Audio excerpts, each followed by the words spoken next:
Hi hello నమస్తే welcome back to my channel Tirupalu Chinni's vlogs. అందరూ ఎలా ఉన్నారు? బాగున్నారా? నేనైతే చాలా బాగున్నాను. మీరు కూడా బాగుండాలని మనస్ఫూర్తిగా కోరుకుంటున్నాను. నేను మీ తిరుమల. ఈరోజు ఒక డిఫరెంట్ స్టైల్ ఆలూ ఫ్రై అయితే నేను మీకు చేసి చూపించబోతున్నాను. ఇది చాలా కమ్మగా ఉంటుందండి. పప్పు చారు లైక్ సాంబార్ వీటిల్లోకి సైడ్ డిష్గా కూడా దీన్ని సర్వ్ చేసుకోవచ్చు. లేకపోతే అలాగా కూడా అన్నంలోకి చపాతీలోకి తినేయచ్చు. అంత టేస్టీగా ఉంటుంది, అంత కమ్మగా కూడా ఉంటుంది ఈ రెసిపీ. చూడండి, ఇవి రోజు మనం వాడే బంగాళదుంపలు కాదు, ఇది చిట్టి చిట్టి బంగాళదుంపలు అండి. ఇవి మీకు చూడడానికి కొంచెం పెద్దగా కానుస్తున్నాయి, కానీ ఇది చాలా చిన్నగానే ఉంటాయి. మనం లైక్ ముక్కలు తరుక్కుంటాం కదా, అంతే ఉంటాయి ఈ బంగాళదుంపలు. నేనైతే వీటిని బాగా వాష్ చేసుకొని నేను 1/2 కిలో బంగాళదుంపలు తీసుకున్నాను. తగినంత వాటర్ని వేసుకున్నా, అలాగే తగినంత కళ్ళు ఉప్పునైతే నేను యాడ్ చేసుకున్నాను. మీ ఇష్టం, మీరు ఏ ఉప్పునైనా యాడ్ చేసుకోవచ్చు. తగినన్ని వాటర్ పోసుకొని నేనైతే పొయ్యి మీద అయితే పెట్టుకున్నాను.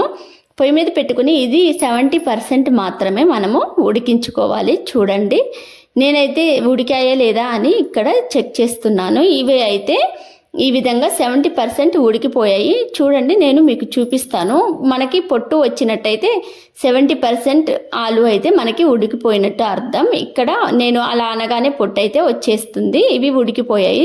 దీనిలోని వాటర్నంతా మనం సపరేట్ చేసుకొని దానికి కొంచెం కూల్ వాటర్ని అయితే యాడ్ చేసుకోవాలి. యాడ్ చేసుకొని త్వరగా ఆరిపోవడానికి మాత్రమే మనం కూల్ వాటర్ని యాడ్ చేసుకోవాలి. నేను ఇక్కడ కూల్ వాటర్ని అయితే యాడ్ చేస్తున్నాను.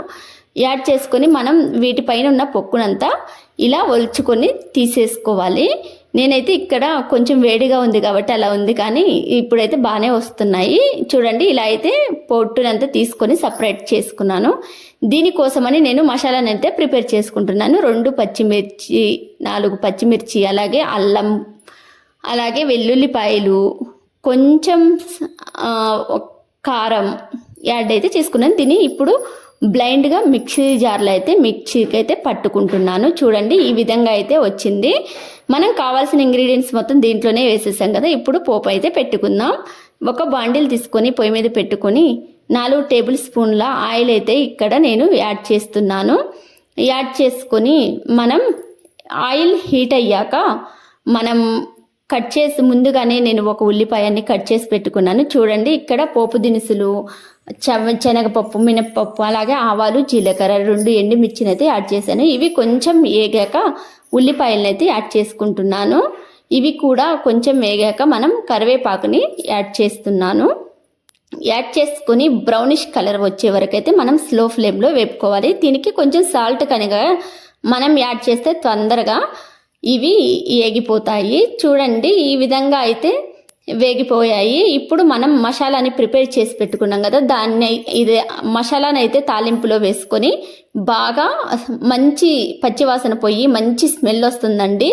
అంతవరకు వేపుకొని పసుపు వేసుకొని మనం తగినంత కొంచెం సాల్ట్ వేసుకోవాలి. ఆల్రెడీ ఆలులో మనం వేసుకున్నాం కదా, చూసి అయితే వేసుకోవాలి. ఇప్పుడు ఈ ఆలుగడ్డలను అయితే మనం బాండిలో వేసుకొని బాగా కొంచెం బ్రౌనిష్ కలర్ వచ్చే వరకు అయితే ఫ్రై చేసుకోవాలి. ఇది 5 to 10 మినిట్స్ అయితే ఇలా ఫ్రై చేసుకోవడానికి పడుతుంది.